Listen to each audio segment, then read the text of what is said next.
오늘 이 시편 14편의 말씀은요, 53편에 가면 또 그대로 기록이 되어져 있어요. 조금만 다르고요, 똑같이 기록이 되어져 있는데, 그건 왜 그럴까? 너무 중요하니까 그렇게 하나님이 기록하게 하셨을 것이다 라는 것을 볼 수 있고요. 그 배경은 압살롬이 반란으로 인하여 다윗이 이제 도망을 가잖아요.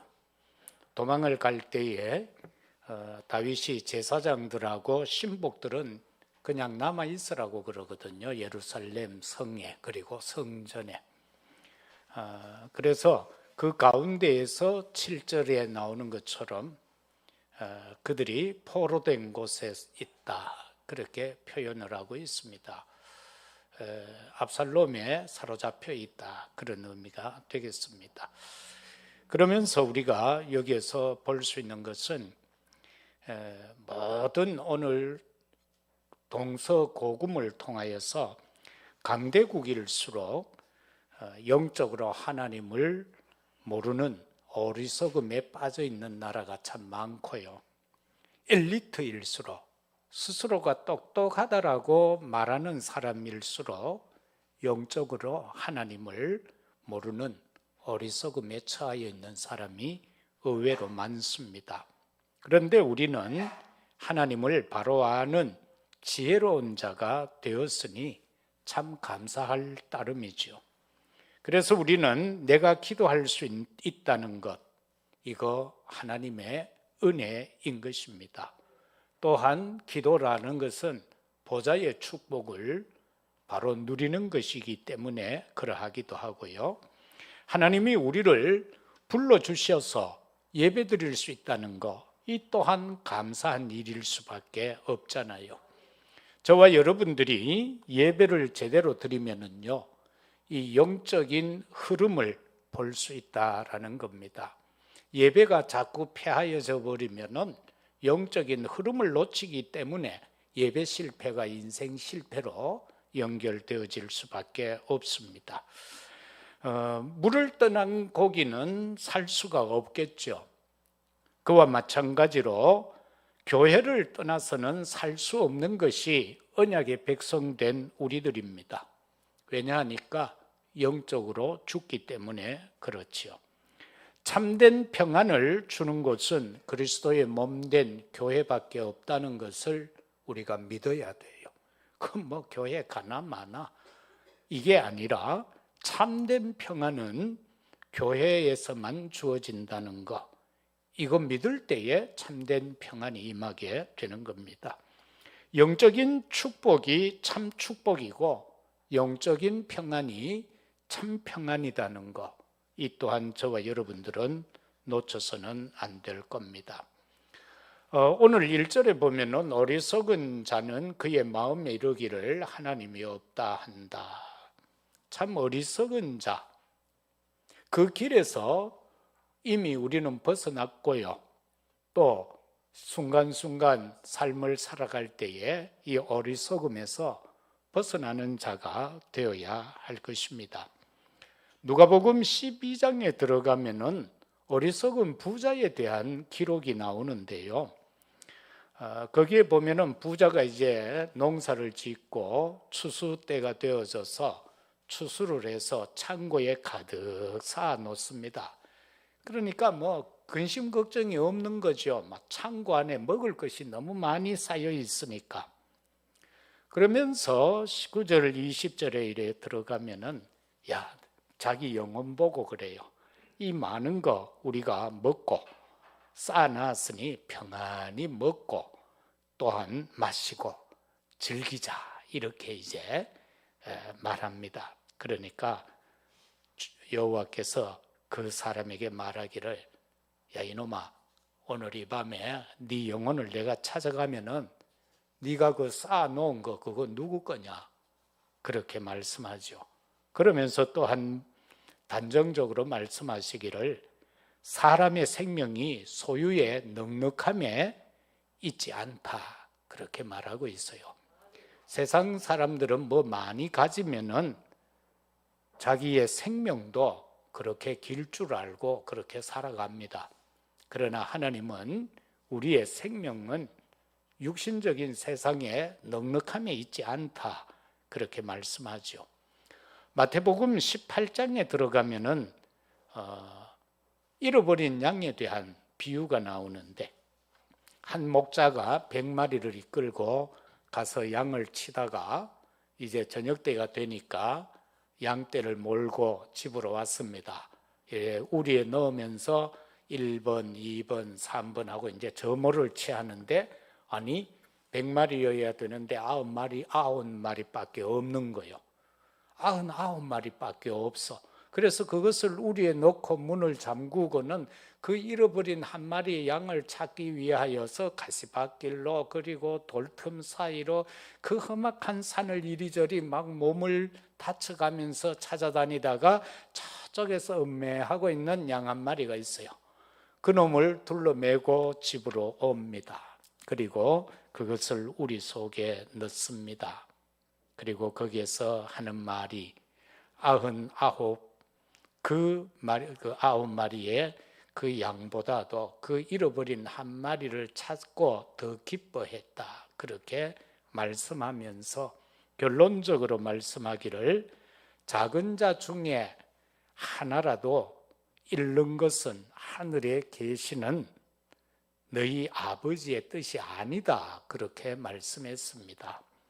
참으로 우리가 함께 신앙생활하다가 놓쳐버린 자들, 잃어버린 자들, 그 한 마리의 잃은 양과 같은 그들을 우리는 찾아야 하는 것입니다. 그것이 바로 오늘 저와 여러분들이 이처럼 앉아서 예배 드리는 것보다 그 한 마리에 대한 기쁨이 하나님으로서는 더 크다, 그렇게 말씀하고 있습니다. 그래서 우리도 잃어버린 양을 찾는데 온 힘을 기울일 수 있는 저와 여러분이 되어야 되겠습니다. 그러면은 어리석은 자의 길에서 벗어나라. 첫째, 어떤 사람이 어리석은 자인가? 도대체 어리석은 자가 어떠하길래 여기에서 벗어나라 하는가? 이 어리석은 자다라고 할 때에 그 원어는 나발이라는 말입니다. 나발, 도덕적으로 악한 자. 어리석은 자다라고 할 때에 첫 번째 뜻이 도덕적으로 악한 자, 그리고 어리석은 자. 사무엘상 25장에 들어가면은 이 나발이라는 사람과 그의 부인 아비가일이 등장을 하고, 다윗이 그와 함께하는 자들과 가다가 점심때쯤이 되어졌는데 이 나발이 양의 털을 깎고 있는 장면이 나옵니다. 옛날에 우리나라도 들판에서 이 모내기나 이렇게 할 때에 농사 짓다가 정심을 이래 먹으면은 나그네가 저쪽에 가면 이리 와서 막걸리 한 잔이라도 하고 가라고 그렇게 하는 것이 인지상정이었어요. 그래서 아브라함이 소년들을 시켜서 가서 먹을 것 좀 얻어 오라, 이제 그렇게 하는데 자기들이 지금 식사를 하고 있으니까요. 그런데 이 아비가일, 여기에서 나발이 못 주겠다는 거예요.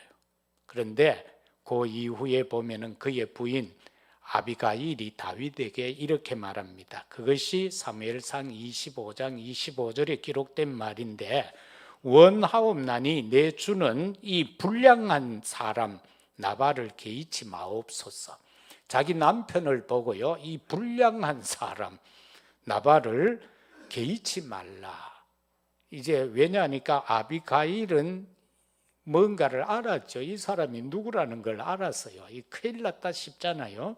그의 이름이 그에게 적당하니 그의 이름이 나발입니다.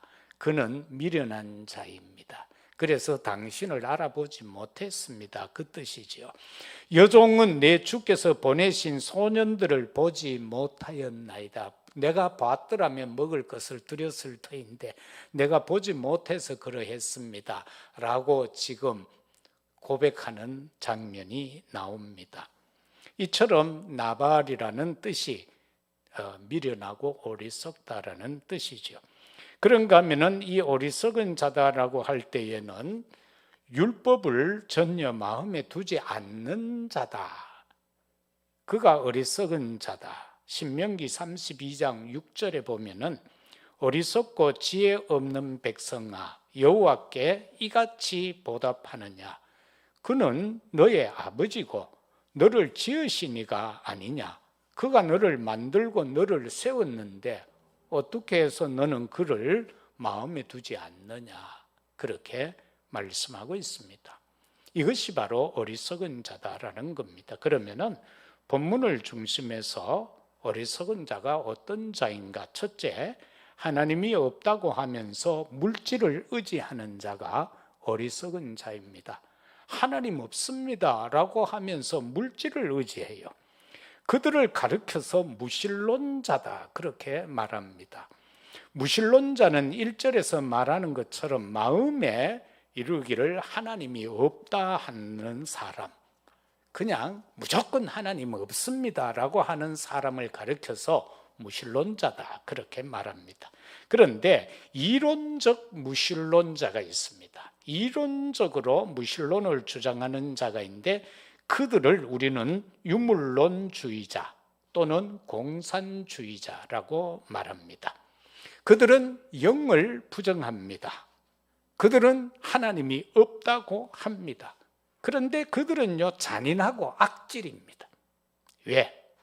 유물론주의자들은 세상 모든 것과 인간도 똑같다라는 겁니다. 하나의 물질로 봅니다. 그래서 쓸모가 없으면은 처분해 버리는 것이 공산주의자요 유물론주의자들입니다. 그래서 자유세계에는 없는 단어가 공산세계에 있는 단어가 있습니다. 숙청이라는 단어가 있습니다. 그래서 자기들에게 쓸모가 없으면은 죽여버립니다. 그래서 북한 소식을 이래 보면은 막 사람을 그냥 묶어놓고는 그 기관총 같은 거 가지고요, 또는 고사포 같은 걸 가지고 그냥 쏴버려요. 왜? 사람으로 안 여겨요. 그저 한 동물이고 짐승이. 그래서 내게 필요하면은 그냥 두고 필요 없으면 죽여버리는 겁니다. 그게 바로 공산주의다. 그래서 잔인하다. 그래서 악질이다. 이게 바로 이론적으로 무신론이 무장되어져 있는 자들입니다. 그리고 그 다음에는 실질적 무신론자가 있습니다. 실질적 무신론주의자. 이거는 어떤 사람인가 하니까 하나님이 계신다고 하면서도 하나님 안 계신 것처럼 사는 사람. 다시 말하면은 나는 교회 다닌다, 나는 예수 믿는다라고 하면서 교인의 신분도 가지고 있고 직분도 가지고 있고 때로는 목사라는 직분도 가지고 있으면서 사는 것은 하나님이 안 계신 것처럼 생활한다. 그거를 가르쳐서 실질적 무신론자다 그렇게 말합니다. 이런 사람이 의외로 많습니다. 그 다음에는 하나님이 없다라고 하는 사람들 중에는 불가지론자들이 있습니다. 하나님이 계시는지 안 계시는지 모르겠다는 겁니다. 그들의 생각으로, 그들의 지식으로 말입니다. 그래서 불가지론이다 그렇게 말하죠. 그런데 성경은 어리석은 자의 모습을 말할 때에 부패했다 그렇게 성경은 기록합니다. 그리고 그들의 행실이 가증하다, 선을 행하는 자가 없다 그렇게 말씀하고 있습니다. 그런가 하면은 또 어떤 사람이 어리석은 자인가? 하나님 백성을 핍박하는 자가 어리석은 자입니다. 4절에 보면은 죄악을 행하는 자는 다 무지하냐? 그들이 떡 먹듯이 내 백성을 먹으면서 여호와를 부르지 아니하는도다. 종교인들의 핍박이 바로 이겁니다. 유대인들이 초대교회를 핍박했습니다. 복음이 없어질 줄 알았는데 복음은 점점 확산되어져 갔습니다. 로마 황제 10명이 250년 동안 핍박했습니다. 그런데 진짜 복음된 적이 그때입니다. 가장 핍박이 심할 때에 복음은 확실했습니다. 그들은 맹수에게 찢겨 죽으면서도 예수님 배반하지 않았습니다.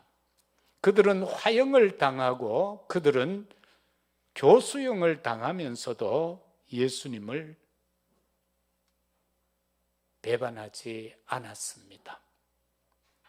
많은 사람들이 보면은요, 핍박 가운데 그 모든 사회 단절 가운데에서도 그들은 고백합니다.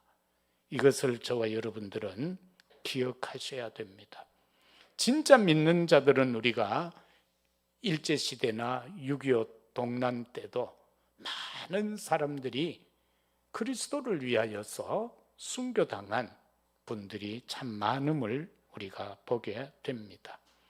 하나님의 백성을 핍박하는 자들은요, 그것이 자기들의 어떤 사명인 줄 알지만은 하나님 보실 때에는 참으로 어리석은 자다라고 성경은 말씀하고 있습니다.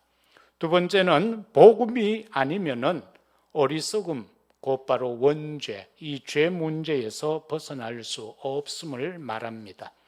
3절에 보면은 다 치우쳐 함께 더러운 자가 되고 선을 행하는 자가 없으니 하나도 없다. 로마서 3장 10절에서도 보면은 기록된 바 의인은 없나니 하나도 없다. 그렇게 말하고 있습니다. 인간은요, 영적인 존재이잖아요. 그렇기 때문에 저와 여러분은요, 네피림과 싸워야 합니다. 사단과 싸워야 합니다. 바로 네피림과 성령과의 싸움, 이것을 저와 여러분들은 기억해야 합니다. 복음 가진 남은 자들이 이러한 핍박 가운데, 죄 가운데에서 남아 있었음을 보게 됩니다. 우리는 하나님을 떠난 죄를 알아야 됩니다. 이것 모르면은 어리석은 자입니다.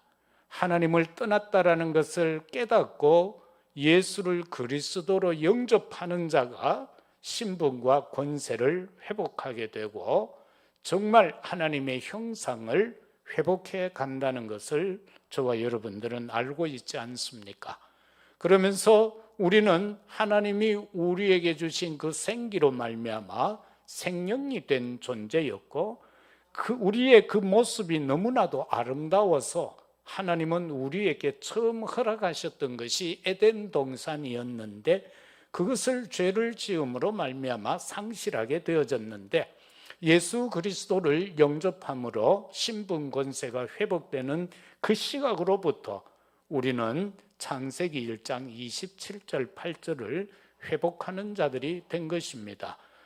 참으로 이 땅을 다스리고 정복하고 번성하라 하신 그 말씀을 저와 여러분들이 회복하는 자들이라는 것입니다. 그러면은 도대체 왜 이 죄가 우리로 하여금 어리석게 하는가? 죄의 보편성을 보면 알 수 있습니다. 이 세상은 지금 죄가 지배하고 있습니다.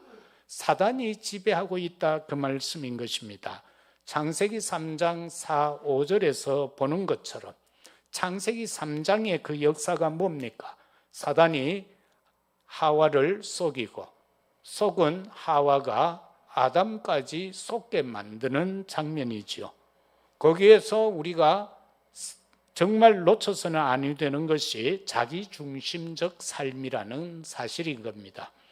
우리가 신앙생활을 할 때도 인생의 여정을 걸어갈 때에도 나의 삶 가운데서 내 중심적인 것이 자꾸 드러난다면 우리는 하나님 앞에 엎드려 기도해야 합니다. 하나님, 이거 사라지게 해 주옵소서. 나 중심적 생각이 자꾸 나옵니다. 내 입장을, 내 주장을 자꾸 합니다. 이거 제하여 주옵소서라고 기도해야만 됩니다. 왜? 그것은 원죄 속에서 나오는 것이기 때문에 그러합니다. 우리는 창세기 6장을 통하여서 보면은 자기 사랑에 대한 내용입니다. 네피림 시대라고 할 때 그 네피림들이 자기들을 원하는 대로 살았습니다. 자기 사랑입니다. 우리 자신들도 정말 하나님 사랑, 성삼위 하나님을 사랑하고 교회를 사랑하고 이웃을 사랑하는 것보다도 나를 자꾸 내 중심적으로 나를 사랑한다면은 우리는 하나님 앞에 엎드려야 되는 시간임을 깨달아야 될 것입니다. 창세기 11장은 우리가 잘 알고 있죠. 바벨탑 시대 아닙니까? 우리 자 함께 모이자. 우리가 힘을 합해서 탑을 쌓아서 저 하늘까지 한번 올라가자. 거기가 뭐 있겠나? 하나님 안 있겠나? 한번 올라가 보자. 그래서 우리의 이름을 이 지면에 내자라고 한 것이 바로 뭡니까? 자기 충족이에요.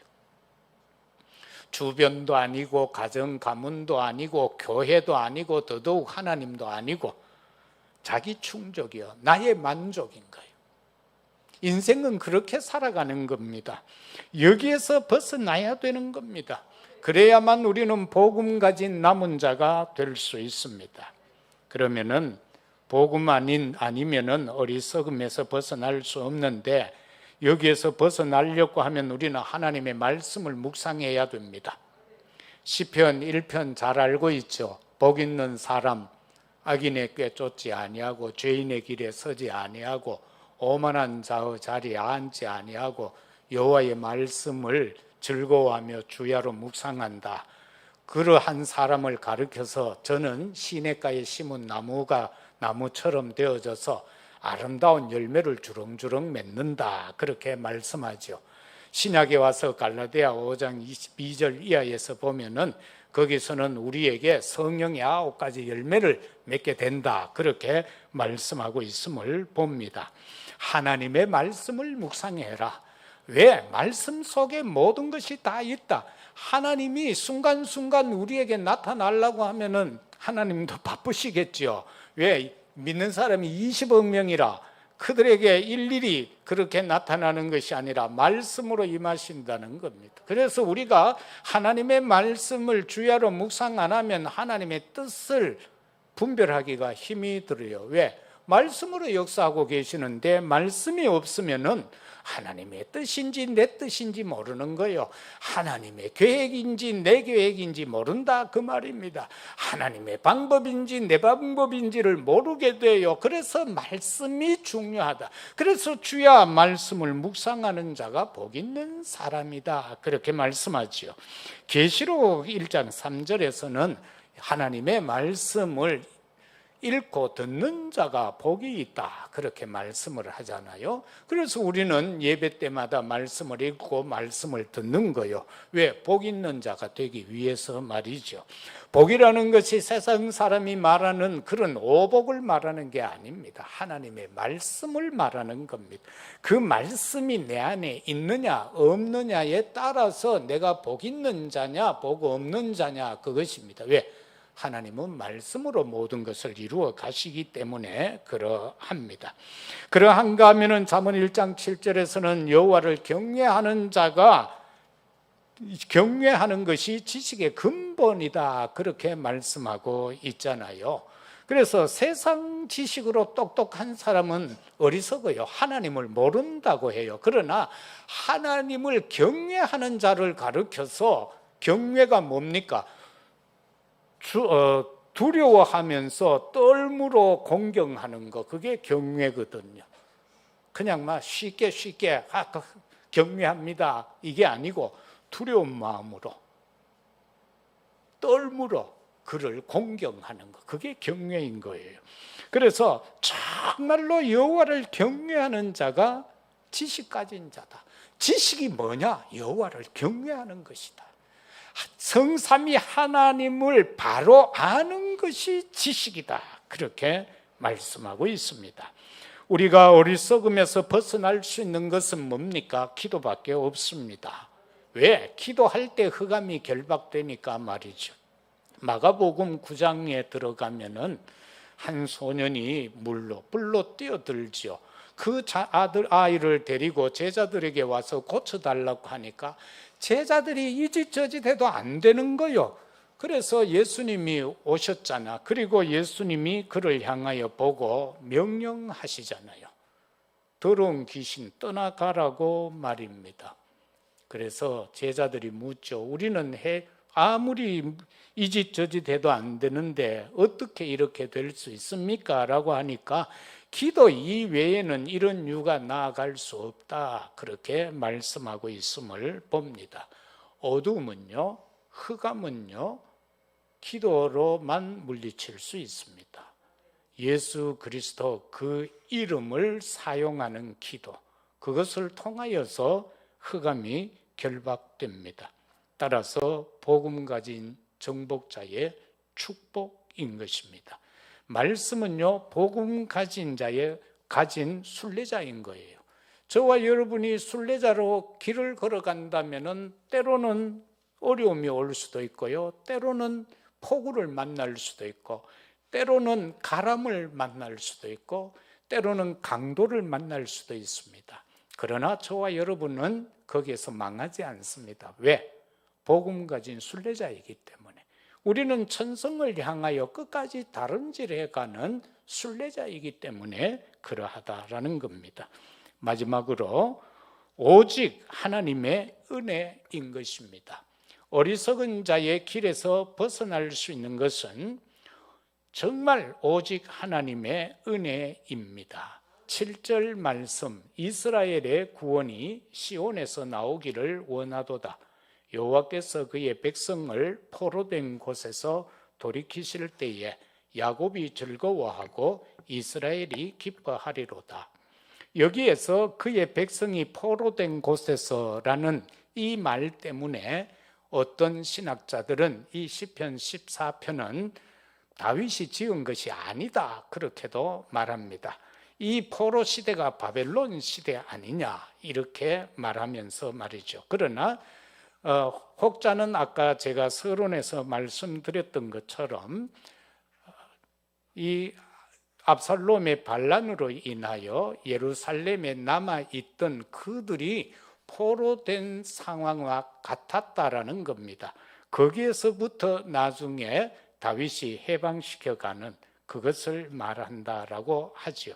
그래서 오직 여기에서 하나님의 은혜가 아니면은 여기에서 벗어날 수 없다라는 사실인 것입니다.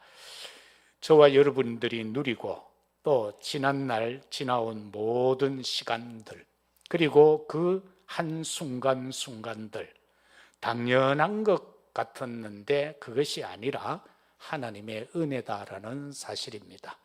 우리는 하나님의 은혜를 그냥 살면서 당연히 지나갔구나, 당연한 것이었구나, 그런데 그것은 당연한 것이 아니라 하나님의 은혜다라는 것입니다.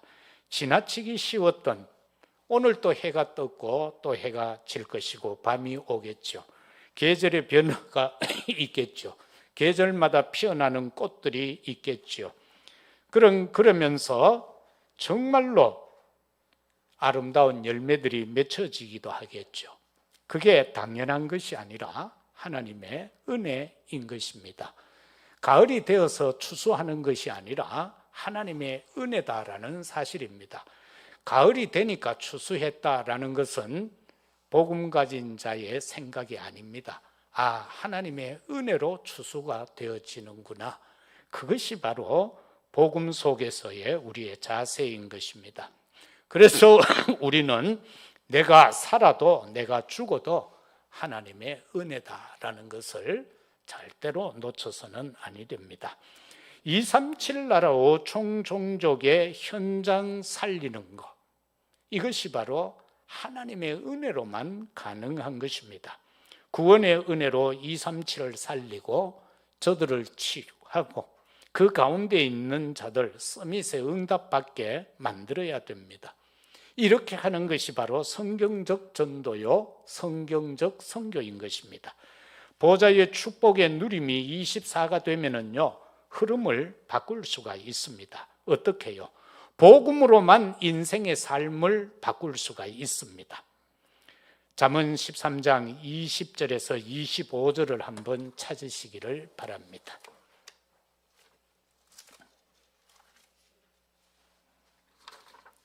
잠언 13장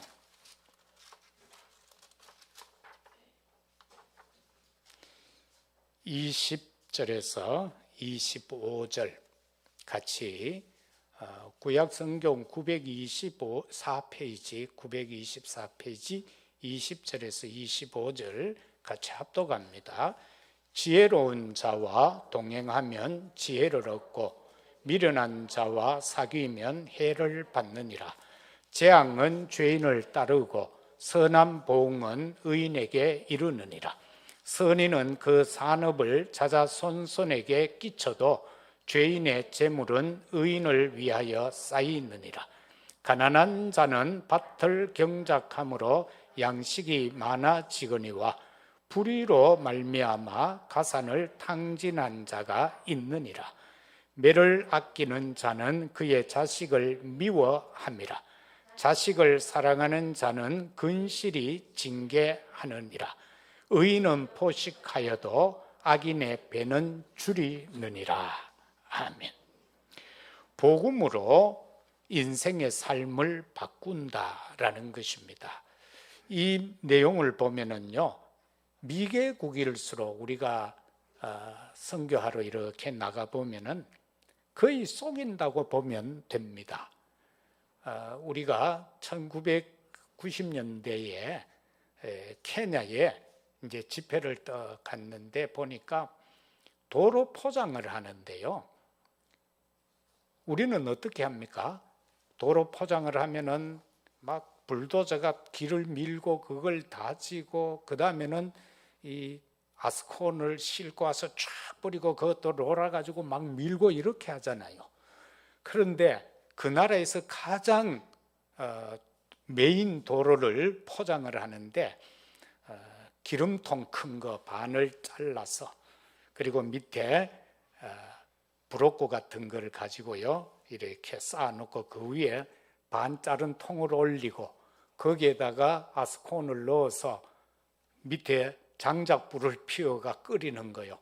그리고는 자갈하고 모래 같은 걸 섞어서 이 아스팔트를 만들더라고.